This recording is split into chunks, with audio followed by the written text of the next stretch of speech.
topics. Why do you think socialism has become a dirty word in our society when such a system has worked well for European countries?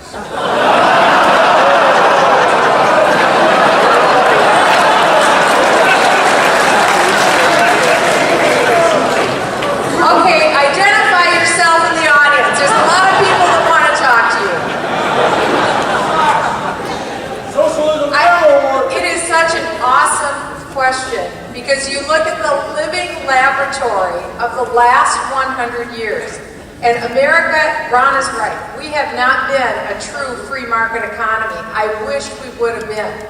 But if you compare the Soviet Union's economy to the United States economy, you look at the progress, you look at the innovation, you look at the developments, you look at the continual increased standard of living, I think I would choose the economy that's been more in line with free markets than socialism.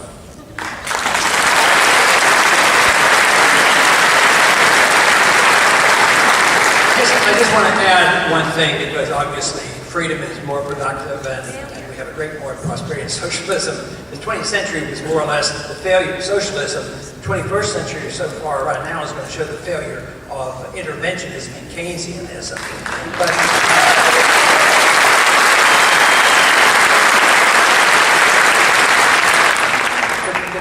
socialism, can't work according to Mises, mainly because there's no pricing structure, and that's where we get into our problem. So it can't work, won't work, and we shouldn't give up on it. We have to realize that we've had a grand experiment. Let's not give up on it.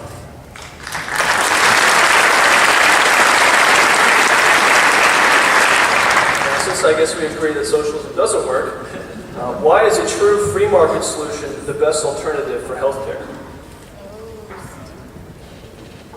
Because I think that the free market is the best way to deliver any commodity or any service. And the more important the service, the freer the market ought to be.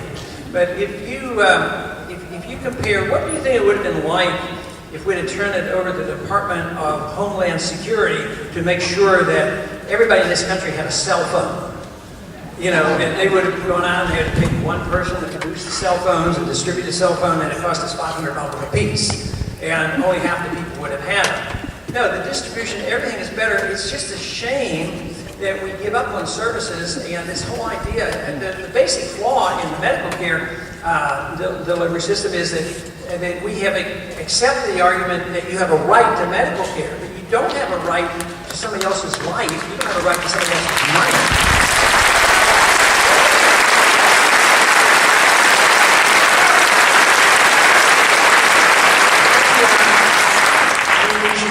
If that's an understanding of the market, once you understand the market, you don't have to try to justify a little bit of socialism in certain areas. That's where the flaw is.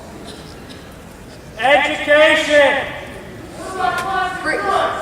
Free markets in healthcare give you the highest access to healthcare at the lowest possible price to the greatest group of people. And that's true in almost any commodity, any service that there is. That's what free markets deliver. And probably the best alternative to the current crisis now, the best alternative to government takeover of healthcare would be fairly simple, and it'd be a very quick bill, and it would be this. It would be, government doesn't own your healthcare, your employer doesn't own your healthcare, you own your healthcare.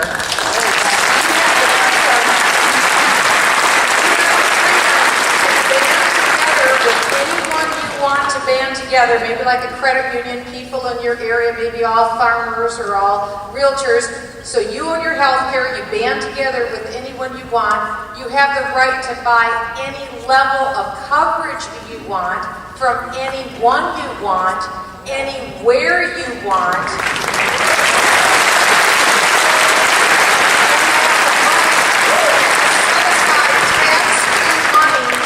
For it, and what that doesn't cover, you can deduct on your income tax return. And then have real lawsuit reform, that solves 95% of the problem. We'll always have a safety net for people who, through no fault of their own, can't afford to get health care. Maybe they're disabled or whatever.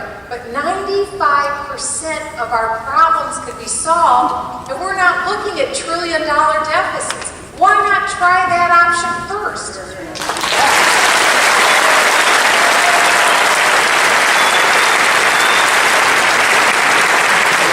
This touches on the same topic. Is healthcare a right? Why or why not? I think I just answered it. No, it's not a right because you don't have a right to your life. You're right, and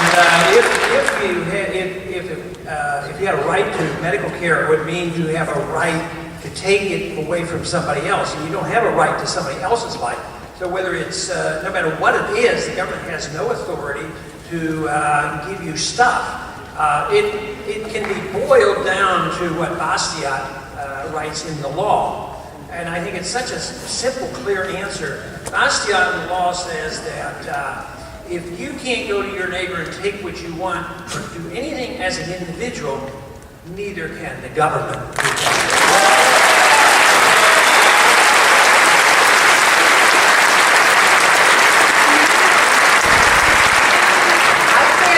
On Bastiat and the law, but I'll say this: in the United Kingdom, health care is a right. In the Soviet Union, health care is a right. Would you want to get your health care in the United Kingdom or in the Soviet Union?